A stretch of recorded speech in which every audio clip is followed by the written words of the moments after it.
Hello, welcome to Bowler's Link. I'm Dr. Dean Hinitz, and in this section we're going to give you command of one of the most fundamental tools that you could have in your toolbox.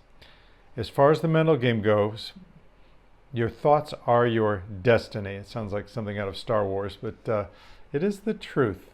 All action has some form of thought that precedes it, and thought that you control has a language that is attached to it. Now, we're such verbal creatures that we are consciously or subconsciously talking to ourselves or about ourselves all of the time.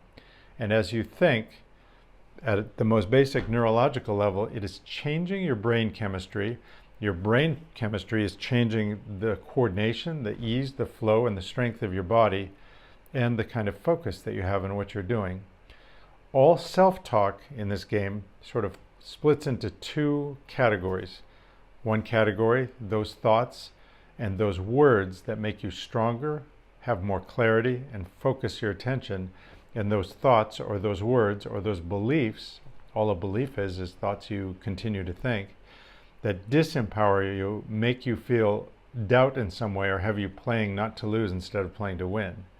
And on the playing to win side, we look at words that start with, or I should say sentences that start with the word I. Anything that follows the I will, I can, I have, I did, I intend to, or the most powerful, I am, will direct the power of your game. And what you're going to do really, it falls into three categories.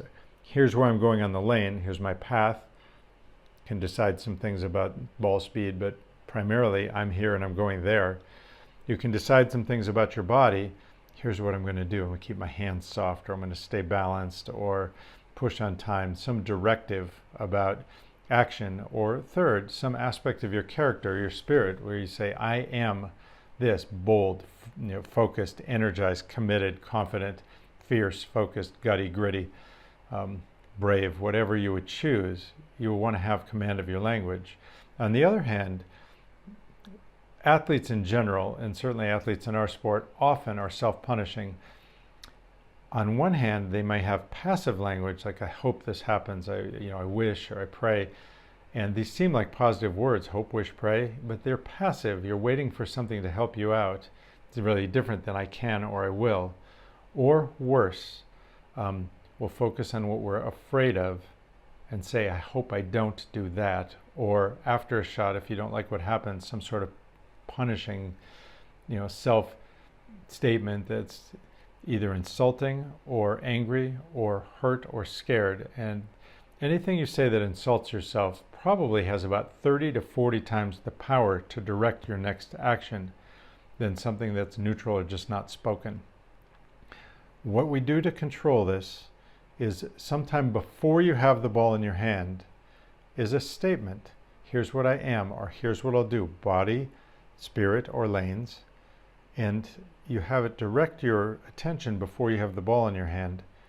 And you're simply giving yourself a command. Its words are like blessings where you go, this will be bestowed upon me, what I declare.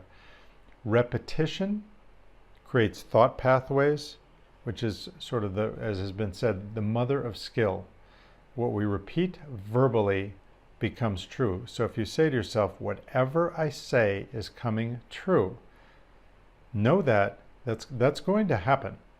And we create our universe, we create our reality with the statements that we use. What reality do you want to have? Don't keep score too soon, it's coming. Note after each shot, what did I say to myself? How could I adjust it? Is there anything that would be more empowering? Practice that. Watch what happens in the ease, freedom, and flow of your game under all circumstances. Thank you.